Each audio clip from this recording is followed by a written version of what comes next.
Welcome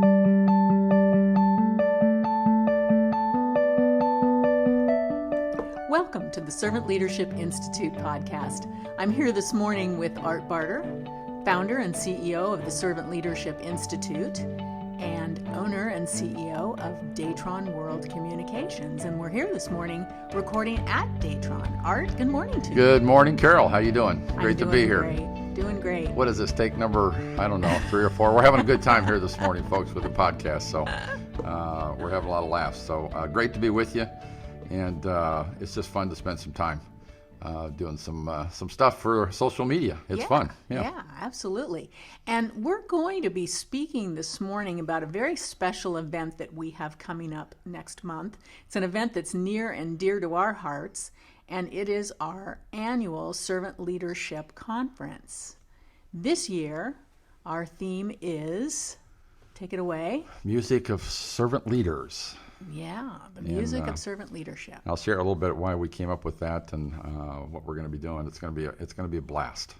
We're going to have a lot of fun with this year. Yeah, yeah. So to start us off, Art, some people don't know this is our 7th annual conference now. Number 7. Yep. And what got you started? What motivated you in the first place to even have a conference?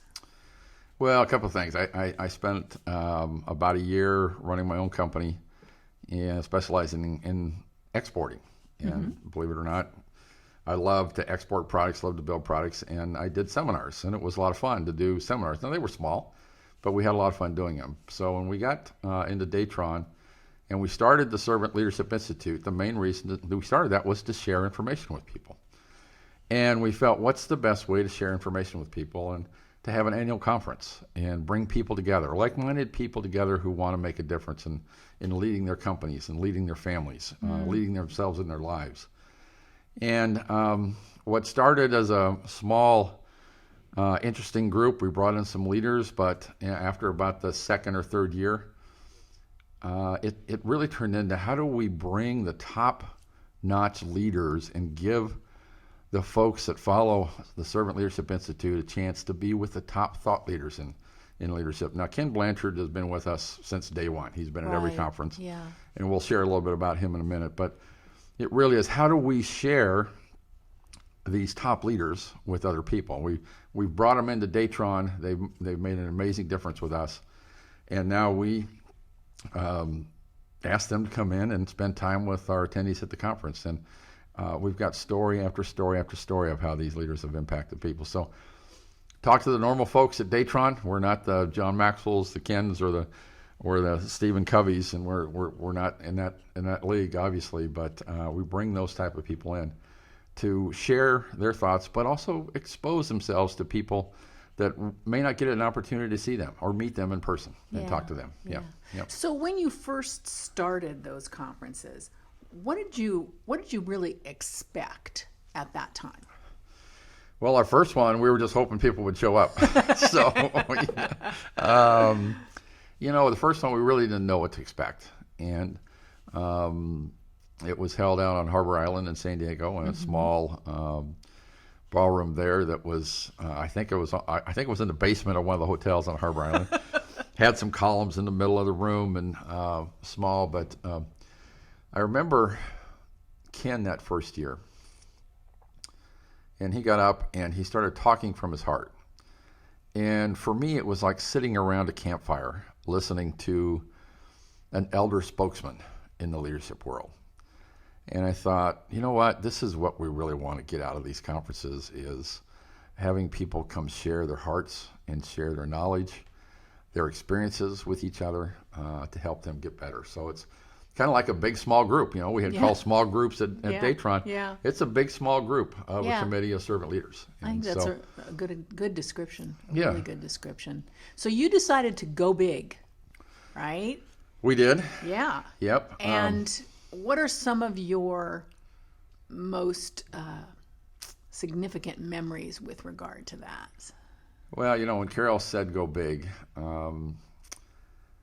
at Datron, I decided that investing in my leadership team meant bringing in the best of the best. Uh-huh. And the first one we did that with was John Maxwell. Yeah. And we asked him to come in and spend time with our leadership team. and a group of, back then I think we had 30 or 40 managers. And he spent an entire day with the team. He got to know the people by their first name. He knew the challenges we were going through, the growth. And I looked at the impact he had on individuals by coming in live and spending time just at Datron with Datron people. And I was amazed at what he was able to help us accomplish. Ken Blanchard, the same thing. He's worked with me and several other of us at Datron. He's just made a big impact on us. And then Stephen M. Covey with Trust, the same thing. So we decided one year that wouldn't it be neat to have all three of those at a conference? And as we started talking about that, I'm not sure we really realized what we're getting into and how challenging that might be, because what we'd find out later is those three individuals have never been on the same stage at the same time ever in their lifetime. Right. And I thought, if we could do this would be pretty cool for the people we serve. And we started down that path, and we got John to agree, then we got Ken to agree, then we got Stephen M. Covey to agree. I, of course, said yes right away when I was invited to join those three on stage. Yeah, absolutely. And then we asked Cheryl Batchelder from Popeye's Chicken to join us on stage as well. And she had been mentored by some, and we had helped her get started in some servant leadership stuff years ago. And so that was the team we put on stage, and it was a blast having those individuals talking about leadership and sharing experiences. And for me, bringing those to the people that we serve and giving them a chance to meet them, and I mean meet them. They didn't have to stand in lines of thousands of people when they go to big conferences. They stood in line. I think we had 350. Yeah. And they had a chance to go meet those individuals face to face, talk to them, ask them questions, and that's what we really want to do, is bring people together so they can talk to individuals and experience that. I remember, I think it was last year, we had 3 young men come to us. It was 3 or 4. I think it was 3 young men. Maybe it was 4. I think it was 4. And they were going to college. And we encouraged them to come to the conference. I think we got them a scholarship. And they told me one night, we just love to meet Ken. I said, well, go up on stage and talk to him. Well, we can't do that. I said, yes, you can. We'll arrange that. So we arranged for those 4 to come up to the stage. And, we don't put people in line. We don't put queues to come talk to people. If you want to come talk to them, come talk to them. Introduce yourself to them. Ken loves to hang out with the people and hear all the presentations. He's not a guy that comes up, shows up, does his thing, and then leaves. And he loves to talk to people. And those 4 individuals had a blast talking with Ken Blanchard. And I stood back and watched Ken, an elder statesman in the leadership development world, and these 4 young college students who want to take on the world talk for about 20 or 25 minutes. And that was the highlight of their time at the conference. And they're still talking about it today, the impact they had. Right. If we can bring people together and have that kind of impact, I go home smiling, because that's really what it's all about. How do you influence and help people grow? Yeah, and you've changed a life, basically. I mean, those young men, underwent change through that, and it's something they won't forget. They won't forget, and they're ready to take on the world. Let's help them take on the world, right? So, those are the times that stand out for me. I've had a couple of them. Chris Stokes, who we met years ago. We had him over in a leadership week that we had. He came in and spoke about character. And for me, I met Chris and his wife for the first time the day that he was going to speak. And I remember chatting with him and her. They were just getting married, and they were going to go on their honeymoon. And Chris said, I really wanted to come speak because I believe in what the Servant Leadership Institute is doing. Now, we've done a couple of things with him, and he's always done a wonderful job. And he has a sense of humor about him, but he's also an Olympic athlete. Right, and that was going to be my question. Would you give people a little background on Chris that may not know about him? Chris was one of the original team members in the Jamaican bobsled team. Yeah. And if you've seen the movie, it's an amazing story about young men overcoming obstacles that are unbelievable and then achieving a respect of the competitors in how they went about what they were doing. And Chris has just been wonderful, good friendship. I admire what he's doing in the world. and he always, always does a great job for us. Those type of relationships have been special for me. Olivia MacGyver up in Canada is another one that started that has had a big impact on me. Liz Wiseman, an unbelievable impact on us. I think it was it last year or the year before? Last year. She had an amazing impact on me. It's the second time that I've seen her live. I saw her once live, and I came back to the team at SLI. I said, we've got to have her here. And we were fortunate enough to get her here. So there's speakers that have impacted my life and helped me become a better servant leader, and I want to share that with people. Yeah. So this year, our theme is the music of servant leadership. Will you share with us how that came about? Sure. You can always, most of the time, you can tell what kind of mood people are in. We put off this aura. People like to call it an aura. We're in the radio business at Datron, so we just call it, like an RF signal. But you put off an aura around you when you're happy, and an aura around you when you're sad, and an aura around you when you're not sure what kind of mood you want to be in. Mm-hmm. And for leaders, I think the biggest joke for me is when I hear people ask each other, is today the right day to ask Art about this issue? And they have to have a discussion about it. And the discussion is, really, the question is he in a good mood or is he in a bad mood? And that translates for me into music. I love music. And for me, music is how I express myself to others. I can do it through just the sound of music,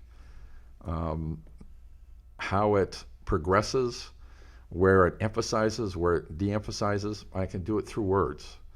There's times where I can't express myself the way I really want to express myself, and I find a song that does that for me. I have a great song I think I'm going to use in the conference that expresses how I really feel about everyone who attends the conference. And I can do that through song and pictures, and I think impact people more than just talking about it.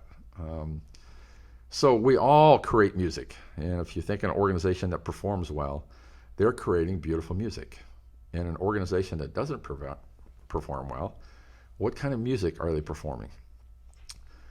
And, the more we started thinking about this, the idea in my mind, I came to the thought of what happens when a leader walks into a room for a meeting. So if we have 30 leaders, I walk into a room and the room goes quiet. What kind of music do they have in their head? Do they have tense music? Is it like a fuzzy, tense music, or is it beautiful harmony that they hear? And if it's beautiful harmony, you have a much greater possibility of helping them grow than if what they hear is music that makes you tense and shuts you down. I love to talk about the music that leaders generate and that their organizations generate. The music of comfort, the music of safety, the music of truth. If I go and look at all the music that I follow, and I follow all kinds of different kinds of music, if I look at the words where hope and truth, consistency, it's all surrounded by music that sounds good and makes you feel good. When you get into some of the rock and roll stuff where I can't even tell what they're talking about, I go, how do I get motivated by that? And if the leader's loud, obnoxious, and is creating that type of music where the people that he's leading can't understand what he's saying or the tone, etc. So here's what I am focusing on the conference for my talk. Yeah. What's your beat as a leader? What's that beat that you have as a leader? Is it consistent? Do you change it? When you change it, how do you change it? Do people you follow know that you've changed it? Or are you just changing it just to keep everybody hopping on their toes? So what's your beat as a leader? Then what's your rhythm as a leader? There's all kinds of different rhythms out there. And so what is your rhythm as a leader? And I'm going to go through some examples of music where I'll show different types of rhythms that are very pleasing and other rhythms that cause tense. And then what's your theme? What's your What's your song? The words that you're going to use. What's your mission, purpose, your values of the company, and what's your theme of the music that you portray? Is your theme that you're going to stay focused on your values, or is your theme, I don't care about my values, I want to get the business however or whenever I can get it? Right. The values don't mean anything to me. So what's your theme? So what's your beat? What's your rhythm? And what's your theme? And we're going to do it through live examples of music and some very interesting, fun things to do in the conference. So come join us. It's going to be a blast. Yeah. Tell us, that was a great, I mean, I'll be the first in line to hear you talk about that subject, because it just, to me, it just blends with this music metaphor so very, very well. But we've got a whole lineup of people coming to speak. Right. Let's talk a little bit about them, about that. So, I look at myself as an arranger. Yeah. And I'm going to share with you right now, you're going to see me do some things on stage that you've never seen me do before. I'm going to bring my keyboard with me, a Ranger keyboard, and going to have some fun and share with you what really motivates me. Music, when I need time to reflect, I go to music. And so I'm going to share some things with you on what that means to me. But Charles Hazelwood, a conductor, he's coming in from the UK, and he's going to share with us what it means to be a conductor in your organization. Yeah. And what that sounds like, and how you take individuals who are very good on the instruments that they play, that have gifts. How do you take the gifts in the organization and how you bring them together to create a beautiful symphony and beautiful music? Everyone, you don't want to miss this. This is going to be live, and it's going to be something that you've never seen before. So please don't miss this. It's going to be real special with Charles. Yeah. What we love about Charles is he's using his influence to help go into the disadvantaged and world of people that have never thought they could be part of an orchestra, and he's giving them the ability to do that. And we love what he's doing there. He's going to share a little bit about that as well. So you don't want to miss Charles. Michael Tadelbaum is coming in from Kindred Healthcare. And Michael has been at the forefront of implementing servant leadership at Kindred. They are our largest client. They have licensed our material. Thank you, Michael, for the trust that you've shown in us. I really appreciate it. And he's going to come talk about how they implemented servant leadership at Kindred. They're teaching it right now, I believe, in 48 states and over 60,000 employees. They have their own training program where they've integrated some of our content and ideas into it. He's going to share his experience and the music that they created in Kindred. And their music is special because most of their focus is on those individuals in the last season of their life. And it's one of the more challenging things that we go through as humans. And they've found a way to create some beautiful music to help people through that phase of their life. Very, very special individual in Michael. And what they're doing at Kindred is very special, so you don't want to miss that either. Yeah. So, and then Kristen Hadid. Is it Hadid? Hadid. Yeah, Kristen Hadid. Sorry, Kristen. I had to ask. Kristen is going to come talk to us about the music you need to generate with the younger generation in your workplace and give us some ideas on how to ensure that we're using those gifts and how do you incorporate those into your organizations and how do you let their music come to the team and participate with the team. And she's going to be pretty special as well. So those are a couple of highlights of people I'm looking forward to listen to. The other speakers, they're just because I didn't mention them, we're just touching on a couple of them here. So, but I think we've got a great lineup. And one of the things that I've been asked is, hey, we don't see any workshops this year. And at the end of the conference, we ask everyone for feedback. And one of the items that we got the largest amount of feedback on was we wish we could hear all the speakers. People didn't like having to, wanting, they could only attend 2 out of the 4 workshops. Right. Right. And so they wanted to hear everything.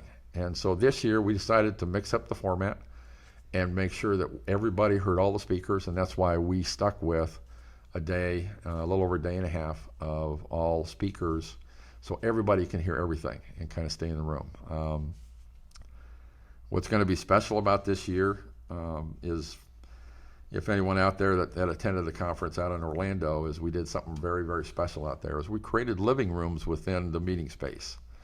We're doing the same thing in San Diego. We're actually going to have 4 different living rooms, couches and chairs, where people can just kind of hang out and talk. It was so successful in Orlando that we had to kick people out of the reception. We ran over the reception about an hour, I think it was, because people just wanted to sit around and talk. Yeah. And so we're going to create an environment for you to hang out with people. It's a beautiful location in San Diego, just gorgeous. We were down there last week. And if you haven't signed up yet, you don't miss out. You really don't want to miss out on this. Great experience. Everything's going to be in the room, living rooms, places for people to chit chat, meet people, discussion with speakers. It's going to be a very, very special time. Yeah. So just to give you folks a little bit of the logistics, the conference is March 13th and 14th. We do have a reception on Sunday, March 12th at about 4:30 in the afternoon, and that's where you can just kind of get a head start on networking with the people that are going to be there. And our audience comes from all over the United States, and we have had international guests as well. True, yep. And that is a great time to network. All kinds of businesses represented, as well as students, for-profit, non-profit, people from the education field, from the business, manufacturing field. So just a great mix of folks. Yet we keep it small, right? We keep it small. We like the 200 to 250 range, and what we found is people will engage more. Mm-hmm. They feel more involved, and we want to create that environment where people spend time together, and that's really what we're all about. I don't want to do a 500 to 1,000. I think you lose some of that ability to talk to people. You kind of get hold sometimes around your table. In our conferences, we like to keep it to where you have a chance to talk to just about everybody in the conference and create some friendships and some relationships that may help you with your leadership walk going forward. Right, right. So in closing, what would you like to leave our audience with today? I would like to ask the audience to just close your eyes and think about the music that you love. The music that you love. What does it sound like? What do you like about it? What's the beat? What's the rhythm? And then what's the theme? And then ask yourself, of the people that you influence and the people that you love, do they hear that same music? Do they hear the same music? And if they do, you'll have smiley faces in your brain, the reactions that you've had great. If you struggle with your sound of your music, your beat, your rhythm, and your theme, come out to San Diego. We'll help you find it. If you have a great beat and rhythm and theme, come out to San Diego. We'll help you make it better so that you can really love the people in your life. This is going to be a special time in San Diego, a special time for transformation, a special time for relationships, a special time for us to really get our beat together, our rhythm together, and our theme together. And I can't wait to see everyone there. So please, come join us, and we'll have a blast. Thanks, Art. I so appreciate you sharing your time with us today. And for those of you who just can't wait to register, you can find our site at www.servantleadershipinstitute.com. We'll see you in March. All right, now get off this podcast, go to the website, and sign up, because we'd love for you to come out and experience the music of servant leadership. We love you all. Thank you. Bye-bye.